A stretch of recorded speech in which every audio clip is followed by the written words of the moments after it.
Everybody needs to buckle up because things are about to get absolutely insane as Donald Trump is set to nominate one of a few dystopian, Handmaid's Tale type ideologues, cultists, literal cultists, to the Supreme Court to replace Ruth Bader Ginsburg. Donald Trump has said he will be making the announcement Saturday, 5 p.m. Eastern, from the White House. One of the people Donald Trump is reportedly considering, who is, again, reports are that she is the front runner, is Judge Amy Coney Barrett, who is against Roe v. Wade, against abortion, connected to the right-wing Federalist Society, part of a pseudo-religious cult, and has a long list of absolutely disturbing beliefs, which we are going to discuss. Now, why is Amy Coney Barrett a known entity? She's a known entity because back in 2017, under Trump, she was confirmed to the Seventh Circuit Court of Appeals. And so we learned a lot about her in 2017. To start with, she is a strict constructionist who has criticized Roe v. Wade many times and said that the court is likely to chip away at abortion protections. On the Friday show, I'll talk more about what that could actually look like. Barrett and her husband are members of a group called People of Praise. This is a cult. I got emails from viewers whose families were previously involved with People of Praise. It is a pseudo-religious, pseudo-church cult. It's not exactly a church. It's a Christian parachurch organization, and it is reminiscent of Gilead in Margaret Atwood's Handmaid's Tale. If you read about People of Praise, you will see that, for example, the highest office a woman can hold in a People of Praise community is now called woman leader. It used to be called handmaid. I'm not exaggerating.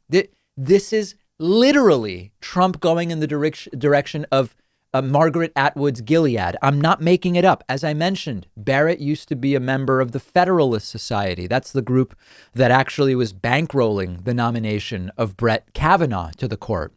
Amy Coney Barrett is eager to get rid of Obamacare. Barrett reportedly spoke to students. Well, no, she did speak to students at Notre Dame and reportedly said that a legal career is merely a means to an end, and that the end, wait for it, is building the kingdom of God. A religious cultist who believes legal careers are meant to serve God is potentially going to be nominated to the Supreme Court to replace Ruth Bader Ginsburg. That is what we are up against here. 77,000 votes in 3 states got us here today. Now, Barrett is only a few of what are considered to be the front runners. So we could go into Barrett's court decisions, which are disturbing, but she may not actually be the nominee. So we'll wait on that. We'll wait and see who actually is selected on Saturday. The time will come for that. So we are slowly but surely moving more and more towards a status quo that resembles that of dystopian fiction, including that described by Margaret Atwood in Handmaid's Tale, and the sequel, The Testaments, which I also recommend. I read it a couple months ago. And this is where we are. We have an election in under 6 weeks. To go from Ruth Bader Ginsburg to this lunacy is beyond devastating. Gilead is a sort of Republican, religious right-winger wet dream. And it is what Donald Trump is creating, a sort of male-dominated conservative society, suppression of minority rights, prevalence of certain people seen more as though they are less than human and more like property than others. Not literal slavery, of course. The suppression of women's rights.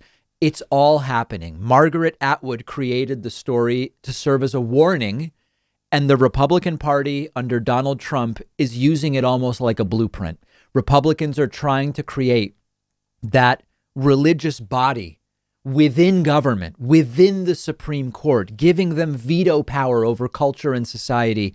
It's not just, this is no longer like left versus right. It's far deeper than that. It's ideological. It's dystopian. It's a nightmare.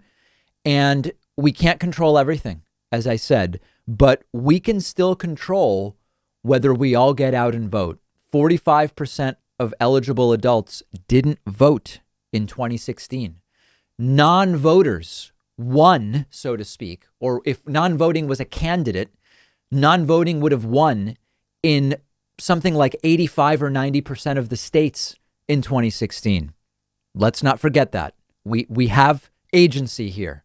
We can take action, but it looks like it's going to get very, very ugly very, very quickly. Let me know your thoughts about the direction of all of this. I'm on Twitter at @Pakman.